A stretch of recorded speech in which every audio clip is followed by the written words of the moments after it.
Hello friends, welcome back to our channel.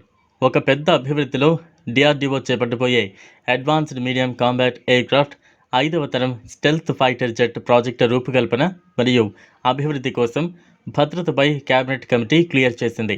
దాదాపు 15,000 కోట్ల project కింద డిఆర్డీఓ యొక్క ఏరోనాటికల్ డెవలప్మెంట్ ఏజెన్సీ వివిధ ప్రైవేటు మరియు ప్రభుత్వ రంగ సంస్థల భాగస్వామ్యంతో స్టెల్త్ ఫైటర్ జెట్ మరియు దాని సాంకేతికతలను అభివృద్ధి చేస్తుంది మరియు దాదాపు 5 ఏళ్లలో 5 నమూనాలను నిర్మిస్తుందని ప్రభుత్వ వర్గాలు ఏఎన్ఐకు తెలిపాయి.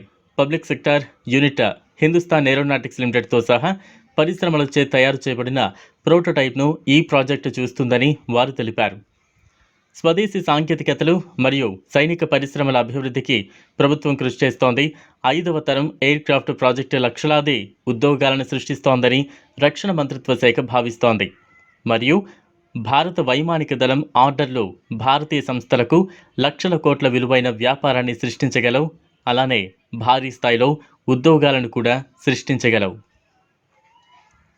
ఎల్సీఏ మార్క్ 2 ప్రాజెక్టు కోసం ఇంజన్ల కోసం క్లియరెన్స్తో పాటుగా ప్రభుత్వం 200కు పైగా తేలికపాటి యుద్ధ విమానాలను ఆర్డర్ చేయడంతో స్వదేశీ యుద్ధ విమానాల ప్రాజెక్టులు నరేంద్ర మోదీ ప్రభుత్వ హయాంలో భారత వైమానిక దళం నుంచి పెద్ద ప్రోత్సాహాన్ని పొందాయి.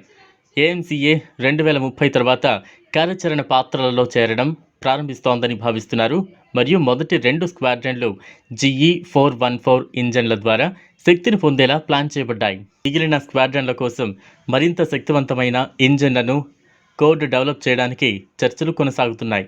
భారత్ ఈ శక్తివంతమైన 5వ తరం యుద్ధ విమానాలలో 200కు పైగా చేర్చే అవకాశం ఉంది మరియు దేశంలోనే భవిష్యత్ తరాల ఫైటర్ జెట్లను అభివృద్ధి చేయడానికి ఈ విమానాలు భారతదేశానికి సహాయపడతాయి.